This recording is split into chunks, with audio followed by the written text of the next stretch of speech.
Piet Viljoen, you've been on Twitter this morning taking a little swipe at Naspers.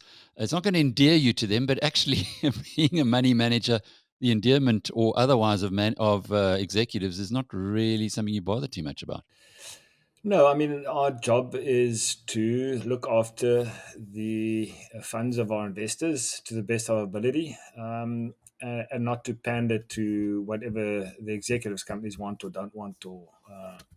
So we need to look after our clients, which are the investors, and we need to look at things the way they are, not the way people want them to be. You make an incredibly good point in that 2 years ago, the executives, very well paid executives at Naspers, said that their priority was to reduce the discount between the underlying value of the company and the share price. Just unpack that a little bit for us, what they said at the time and what's happened since. So at the time in Naspers, there was no process. It was only Naspers, and Naspers held a stake of just over 30% in Tencent and some other investments. And if you added up the value of the Tencent investment and the other investments, it was well in excess of the Naspers share price. In other words, Naspers was trading at a discount to the sum of its underlying parts. And that discount at that time, if I remember correctly, I'm not sure this is exactly correct, but it was in the region of 30%. Naspers was trading a 30% discount to the sum of its underlying investments, including a significant one in Tencent. So I think at that time, management came out and said their priority over the next few years is to close that discount. So to make sure that the share price of Naspers goes up to give shareholders the benefit of the underlying assets. Yes, so that the share price of Naspers reflects the value of its underlying assets more correctly than it was doing at that time. And that was quite an expensive exercise, as you pointed out in your tweets this morning, and one that investment bankers benefited from quite handsomely. Investment bankers have benefited from tremendously. To create a new holding company in an offshore jurisdiction, transfer a lot of the assets to that company, and then create intercompany investments across shareholdings. That's a very expensive exercise. As soon as you start employing investment bankers, legal people, and so on and so forth to create these structures, it costs you a lot of money. So I think it's cost Naspers shareholders a bomb to do this. It hasn't been a cheap exercise at all. So not just millions of dollars, tens or even hundreds of millions of dollars. I would say hundreds of millions of dollars, yes. Presumably they had a good reason for doing this, or they really believed in it at the time. How's it worked out? So far, and look, it's early days still. It's only about 2.5 years into the process, which in the bigger scheme of things, not such a long time. But so far, the discount is currently trading at its widest ever. It has never traded as wide as it's trading today. So 2.5 years into this process of narrowing the discount at a significant expense to shareholders, they've so far achieved exactly the opposite. So what should they have done with hindsight? Look, it's easy to. I have to preface everything I'm saying here. It's easy to sit on the outside and criticize. It's much harder to sit on the inside and do these things. Um, but if you look at it rationally, the easiest way to close the discount is to unbundle Tencent to shareholders, and then manage the rest of the investments to the best of their ability. Then shareholders get the full value of Tencent because at the moment, if you look at the market value of Naspers, it's less than its investment in Tencent. So if they unbundle Tencent, you already have more than you own today. Plus, you have all these other investments they have as well on top of that still left in the portfolio. So that would be the clear at hand thing to do today is to unbundle Tencent. Of course, there are all sorts of reasons why they can't do that. I think there might be some clause in the shareholders agreement which prevent them from doing that. I don't know. There might be some off the record agreements with the Chinese authorities that they can't do that. I don't know about that. I can just speculate about why they haven't done that, because that is the easiest and cheapest way to unlock the discount. So they didn't do it for perhaps reasons that we don't know about, but haven't been made transparent. So nobody really knows that. But it wasn't long ago that there was a bit of a shareholder revolt, or at least unhappiness, when more than a dozen asset managers signed a memorandum which they Yeah, sent that's to correct. the shareholders. And was there any consequence to that? No, yeah, none at all. I'm not sure management even read it properly.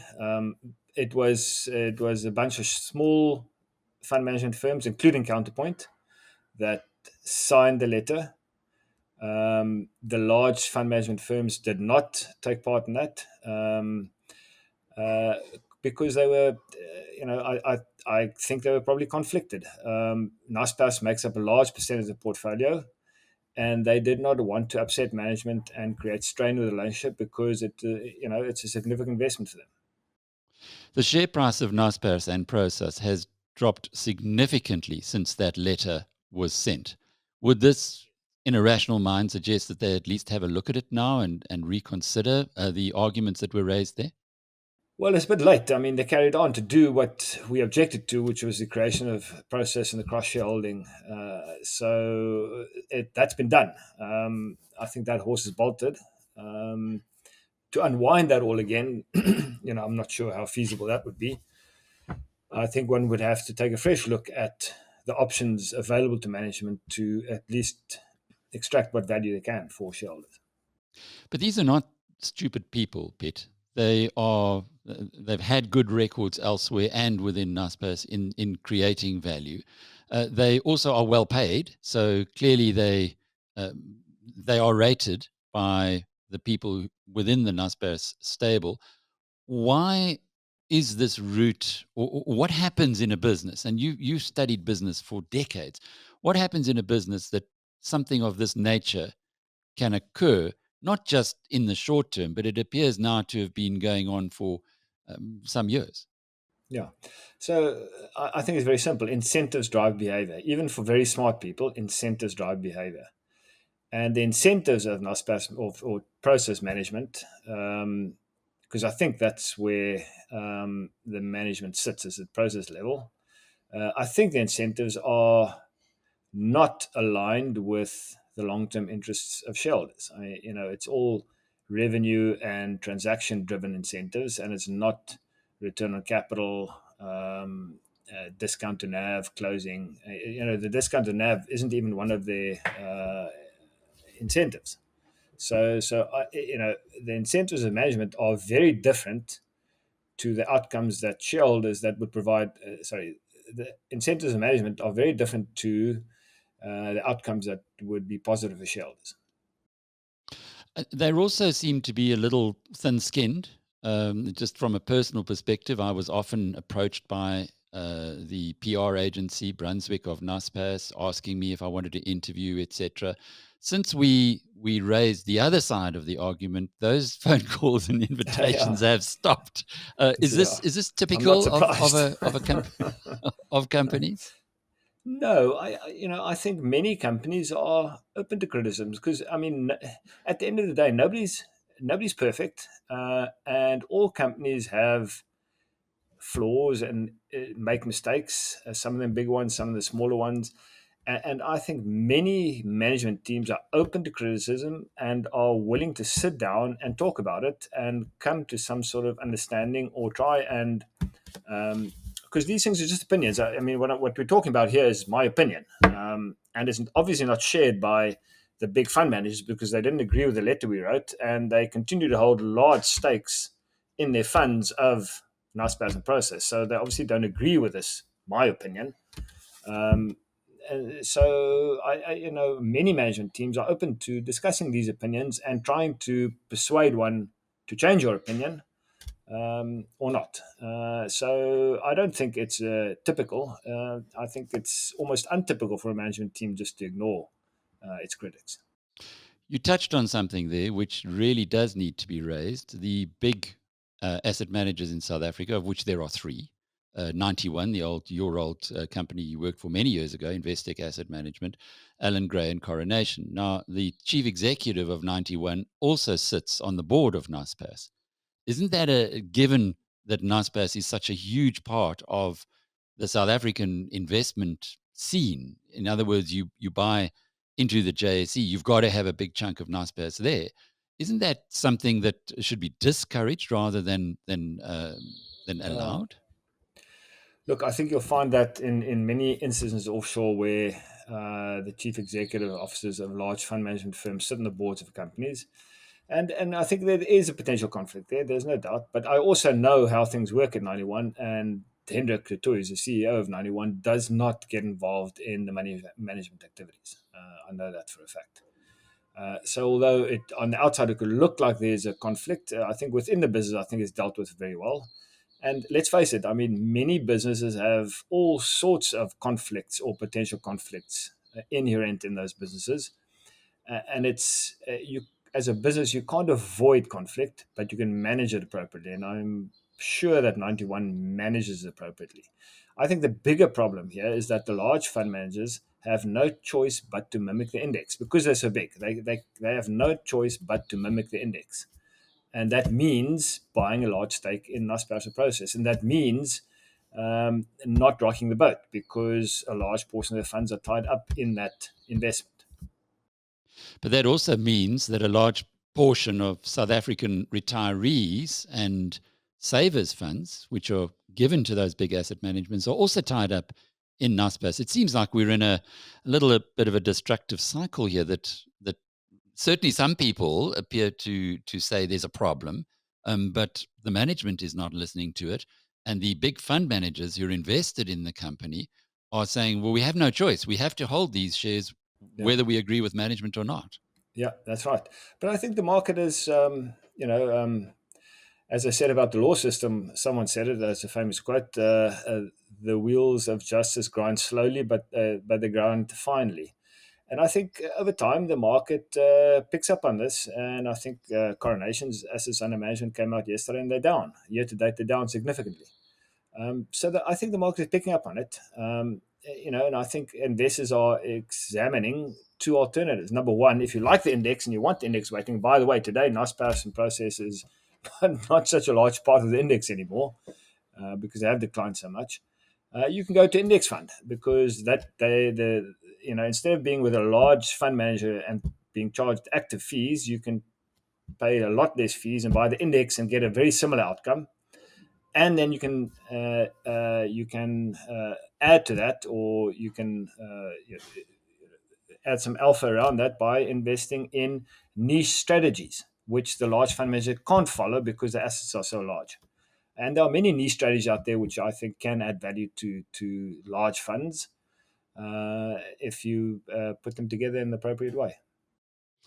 Size is an anchor to growth, Warren Buffett tells us, and it surely seems to be the case here. Pete, just looking forward, is there no way out of this downward spiral? I mean, clearly things could change in China, and Naspers could improve. I suppose there are many things that could happen, but the structure that we're looking at now, isn't that the issue that we should be Yeah. examining more carefully?